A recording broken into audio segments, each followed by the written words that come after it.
If you enjoyed this video, be sure to hit that sub button for more amazing content. Now, let's jump straight into the video. What's good, YouTube? It's your girl, Bofina1, bringing you guys yet another YouTube video. And yes, you read that title correct. The US is on the brink of a food shortage. Well, the war that is currently going on right now with Russia and Ukraine is definitely having an effect on everything, including food. It's having an effect on import bans, destruction of infrastructure, supply chains, gas, and food prices are going up. The list could literally keep going on and on. This war is really bigger than what people think. It's literally affecting every part of the economy, and a lot of this has to do with the US getting so much of their product from other countries that have to go through other countries to get here, if that in a sense makes sense. So when a war goes on or happens, it makes it extremely hard for the US to get its various products that are needed for us to essentially survive. According to experts, Russia and Ukraine combined produce 6% of all grains grown globally, but that exports 60% of cereal like wheat, corn, oats, and barley. Then you may be thinking, okay, well, what does that have to do with anything? Or what is, how does that affect me or in the US or like just in general? Well, the grains go into various products such as breakfast cereal, bread, pasta, corn, syrup, and sweetened beverages. Then you think back to a lot of things people eat. Well, it has a lot to do with it all. For those of you who don't know, food costs has raised by 8% from a year ago and is expected to stay at about 6% for the rest of 2022. And as we all know, it affects specific groups of people in particular income brackets more than others.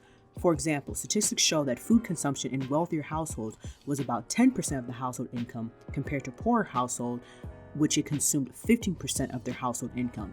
And in households that income tends to be lower, more than 21 million people did not have enough food in the past week. And with the war going on, it will continue to get worse, not better. It also just goes to show you how crazy this war that's going on really is. I mean, nothing is really being accomplished. There's so many resources that are being used for absolutely no reason whatsoever. And people are dying every single day, yet again, like I just said, for no reason. It's like the world, in a sense, just can't catch a break. We have this pandemic, this virus is creeping up, which, we, in a sense, you can blame the CDC for, pretty much being like, hey, you can drop your mask. And I feel like this happens every time. Usually around the summertime, if you kind of notice, it's been like a trend where, we kind of start to bend the curve, or what they call beat the curve. And then the CDC says, yeah, you guys can take off your masks. And then everybody takes off their masks. And then COVID cases begin to spike back up again. So it's kind of like we're in this, I guess you could say, vicious cycle that just won't stop. It literally just keeps going. It's like blood, it just bleeds and it just keeps going. And then, we're in possibly a recession. The stock market's going down. Crypto market's going down, housing market's going up, but there's talks of it's probably gonna, there's a bubble. I mean, it's just so much stuff that's going on right now. And food shortage, that's just another thing. Like I said, you already had gas prices are going up, so everything is going to be going up. I mean, it's just to the point where it's going to be hard to live. I mean, that's really what's going to happen, which is why I know the feds are trying to raise interest rates on things like, credit card, housing, all that stuff to try to stop inflation or lower it, or, stop it from going up at least.